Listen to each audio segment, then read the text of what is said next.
पश्चिमी मीडिया ने दावा किया कि यूक्रेन युद्ध में अपनी पकड़ बनाए रखने के लिए पुतिन ने बहुत बड़ा कर्ज लिया है ताकि किसी भी कीमत पर जेलेंस्की की सेना से जंग लड़ रही रूसी फौज को हथियारों की कमी न पड़े। क्योंकि दावा किया जा रहा है कि पिछले 9 महीने से यूक्रेन की सेना पर बम बरसाते बरसाते रूस के हथियारों का खजाना खाली हो गया है। जेलेंस्की की सेना की कमर तोड़ने के लिए पुतिन ने यूक्रेन के कई शहरों पर मिसाइलों की बौछार की। अपने सबसे घातक हथियारों और ताकतवर टैंकों से यूक्रेन के शहरों में उसने तबाही मचा दी। यही नहीं, पिछले कुछ हफ्तों से पुतिन की सेना ने यूक्रेन पर अपनी पकड़ मजबूत करने के लिए हमले भी तेज कर दिए हैं।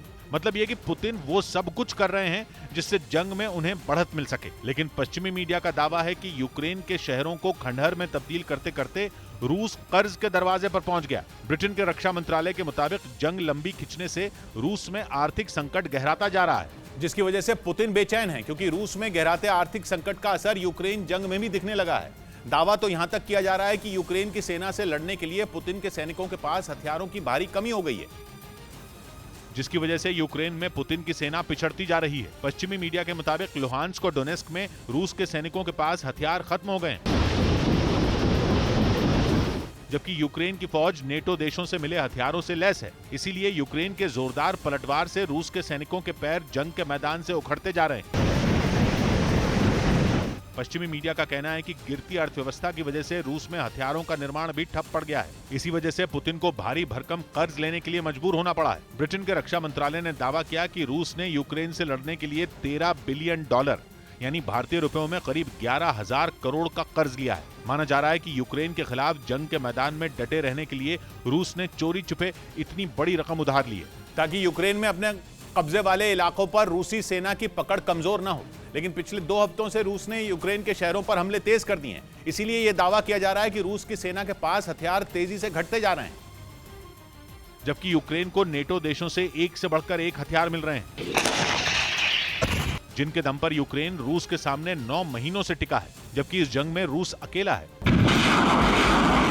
पश्चिमी मीडिया का दावा है कि युद्ध की वजह से रूस में आर्थिक संकट विकराल होता जा रहा है। जंग की वजह से कई बड़ी कंपनियां रूस छोड़ चुकी हैं, जबकि कई कंपनियों ने रूस में कारोबार करने से मना कर दिया है। ऊपर से जंग में यूक्रेन के पलटवार से रूस को काफी नुकसान उठाना पड़ रहा है। यूक्रेन का दावा है कि युद्ध में रूस के 70,000 से ज्यादा सैनिक मारे जा चुके हैं, जबकि उसके 3,000 टैंक और 5,500 से ज्यादा बख्तरबंद गाड़ियां धराशायी हो चुकी हैं। इनके अलावा रूस के 277 लड़ाकू विमान और 258 अटैक हेलीकॉप्टर भी तबाह हो चुके हैं। आसमान से बरसने वाली रूस की 400 से ज्यादा क्रूज मिसाइलें भी यूक्रेन के हमले की भेंट चढ़ चुकी हैं। जिसके बाद यह दावा किया जा रहा है कि यूक्रेन से लड़ते लड़ते रूस के हथियारों का जखीरा खत्म हो चुका है और बिना हथियार जंग के मैदान में टिके रहना किसी भी देश के लिए मुमकिन नहीं है।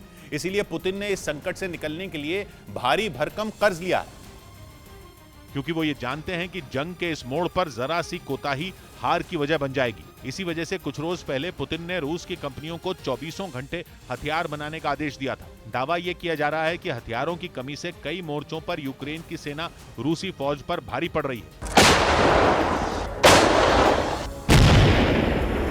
जिन टैंकों पर रूस को नाज था वो जंग में कबाड़ हो चुके हैं। बख्तरबंद गाड़ियां यूक्रेन के मिसाइलों के वार से धराशायी हो गई।